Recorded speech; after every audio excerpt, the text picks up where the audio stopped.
Well, when it comes to jazz chords, we all kind of tend to agree that shell voicings are the most basic one to use. And if you don't know what shell voicings are yet, don't worry, because I'm about to briefly explain before we jump into these pretty basic yet very important exercises. We want to take each one of these exercises and be able to apply it to as many tunes as we can before we can become very natural in comping. Once you learn all of these exercises, rewatch this video to take these exercises and apply them on your own favorite jazz tunes. First thing you need to understand, usually chords are built out of a root, a third, and a 5, right? For example, if I'm in C major, I can see C is the root, E is our third, and G is our fifth. But we're talking about shell voicing, the most common chords. We're just talking about the fundamental sounds of the root, third, and 7. So instead of having this fifth over here, G, we're going to change it to a 7, a major 7, so we get this major 7 sound. So that's a very common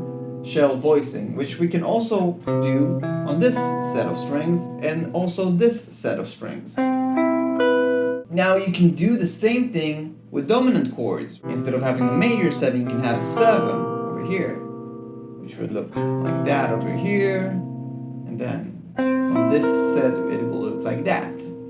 Now, what we're going to do, we're going to apply this also on minor chords. We're going to have an F minor, for example. So, instead of having this F minor triad, we're going to replace the 5 with a 7, so we get this. Okay, here it is over here. And here it is over here. Now, in shell voicing, it's important to understand, like in any chord, there is a closed version and an open version. Let me show you what I mean. Well, our song is going to be in B flat, right?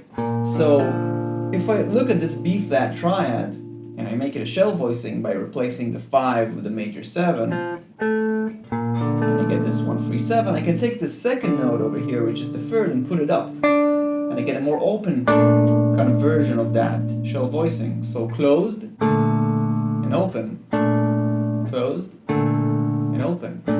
Let's do it over here. Here is a closed shell voicing. It's exact same notes. It's the exact same notes, exact same formula. I'm going to take the second note here, D, and put it up. Now I have an open shell voicing. So closed and open. Okay, so now what I'm going to do is I'm going to play both a combination of closed and open shell voicings just to play the chords of Cherokee. And that's how it's going to sound.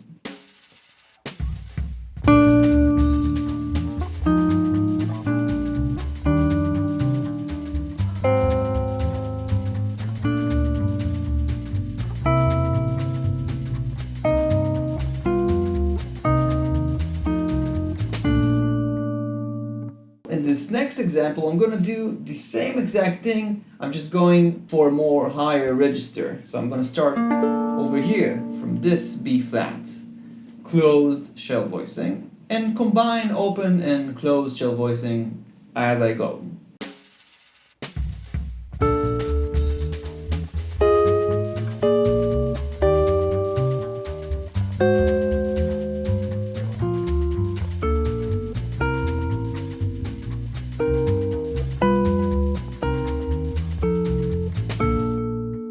You can add tensions to those chords. So let's say we're playing the B flat major 7. We can add the 9 to the chord. So this is going to be the 9 right over here. We can do that. Or we can do an open version and then add the 9 over here. Same goes for F. We can add the 9 over here. When we're talking about dominant chords, we can basically almost add anything we want. And it's very popular to add a 13 or a flat 13 or a 9 or a flat 9. Or we can add a sharp 9, especially when talking about the closed sound shell voicings. Here's the 1 3 7, here's the sharp 9. Here it is an octave up. So you can use all these kind of sounds to start playing ideas within your chords while you're comping. So I'm just going to improvise a short example.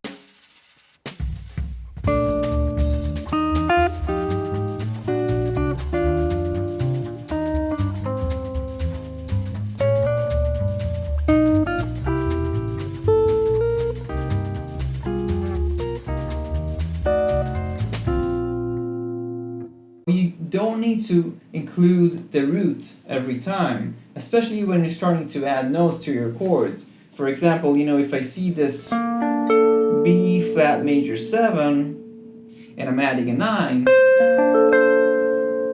these three notes over here are enough sound, especially when you have a bass player, for me to comp with, right?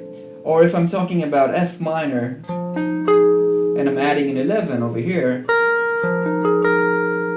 I can just take the root out and have this beautiful sus sound over here, right?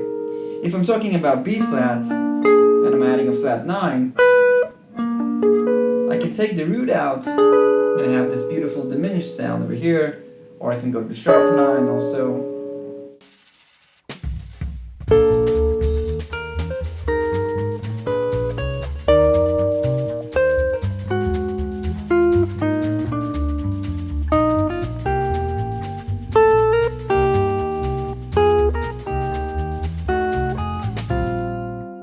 Another thing that I can do is not even play an entire chord, or you can just use the 3rd and the 7. Let's try that out. Here we go.